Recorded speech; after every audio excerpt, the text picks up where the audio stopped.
Once upon a time there was a hilarious boy called William Thunder. He was on the way to see his Pete Superhulk when he decided to take a shortcut through Greenwood Forest. It wasn't long before William got lost. He looked around, but all he could see were trees. Nervously, he felt into his bag for his favorite toy, Little Mouse, but Little Mouse was nowhere to be found. William began to panic. He felt sure he had packed Little Mouse. To make matters worse, he was starting to feel hungry. Unexpectedly, he saw a cunning toad dressed in a red skirt disappearing into the trees. How odd, thought William. For the want of anything better to do, he decided to follow the peculiarly dressed toad. Perhaps it could tell him the way out of the forest. Eventually, William reached a clearing. He found himself surrounded by houses made from different sorts of food. There was a house made from peppers, a house made from toffees, a house made from chocolates, and a house made from humbugs. William could feel his tummy rumbling. Looking at the houses did nothing to ease his hunger. "Hello," he called. "Is anybody there?" Nobody replied. William looked at the roof on the closest house and wondered if it would be rude to eat somebody else's chimney. Obviously it would be impolite to eat a whole house, but perhaps it would be considered acceptable to nibble the odd fixture,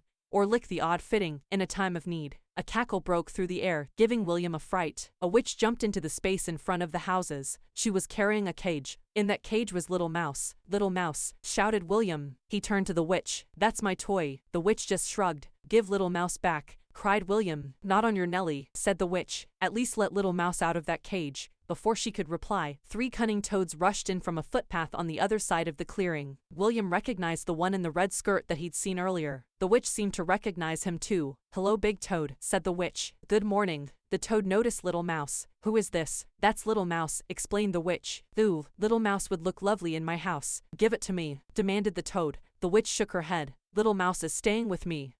Excuse me," William interrupted. "Little Mouse lives with me, and not in a cage." Big Toad ignored him. "Is there nothing you'll trade?" he asked the witch. The witch thought for a moment, then said, "I do like to be entertained. I'll release him to anybody who can eat a whole front door." Big Toad looked at the house made from humbugs and said, "No problem. I could eat an entire house made from humbugs if I wanted to." "That's nothing," said the next toad. "I could eat 2 houses." "There's no need to show off," said the witch. "Just eat 1 front door and I'll let you have Little Mouse." William watched, feeling very worried. He didn't want the witch to give Little Mouse to Big Toad. He didn't think Little Mouse would like living with a cunning toad, away from his house and all his other toys. The other 2 toads watched while Big Toad put on his bib and withdrew a knife and fork from his pocket. "I'll eat this whole house," said Big Toad. "Just you watch." Big Toad pulled off a corner of the front door of the house made from toffees. He gulped it down smiling, and went back for more, and more, and more. Eventually, Big Toad started to get bigger, just a little bit bigger at first. But after a few more forkfuls of toffees, he grew to the size of a large snowball, and he was every bit as round.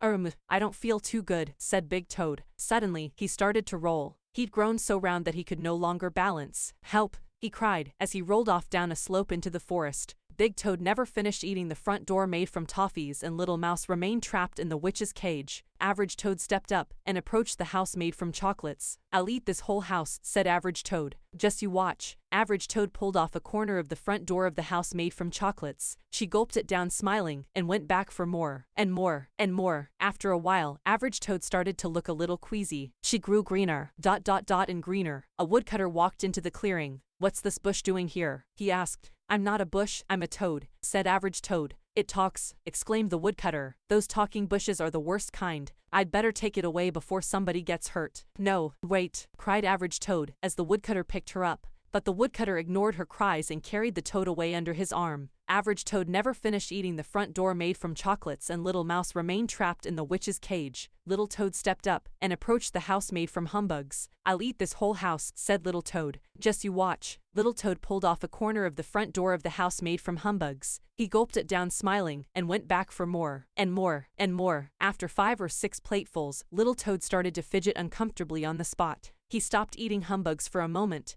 then grabbed another forkful. But before he could eat it, there came an almighty roar. A bottom burp louder than a rocket taking off propelled Little Toad into the sky. "Ag!" cried Little Toad. "I'm scared of hay." Little Toad was never seen again. Little Toad never finished eating the front door made from humbugs, and Little Mouse remained trapped in the witch's cage. "That's it," said the witch. "I win. I get to keep Little Mouse." "Not so fast," said William. "There is still 1 front door to go. The front door of the house made from peppers, and I haven't had a turn yet." "I don't have to give you a turn," laughed the witch. "My game, my rules." The woodcutter's voice carried through the forest. "I think you should give him a chance. It's only fair. Fine, said the witch. But you saw what happened to the toads. He won't last long. I'll be right back, said William. What? Said the witch. Where's your sense of impatience? I thought you wanted Little Mouse back. William ignored the witch and gathered a hefty pile of sticks. He came back to the clearing and started a small campfire. Carefully, he broke off a piece of the door of the house made from peppers and toasted it over the fire. Once it had cooked and cooled just a little, he took a bite. He quickly devoured the whole piece. William sat down on a nearby log.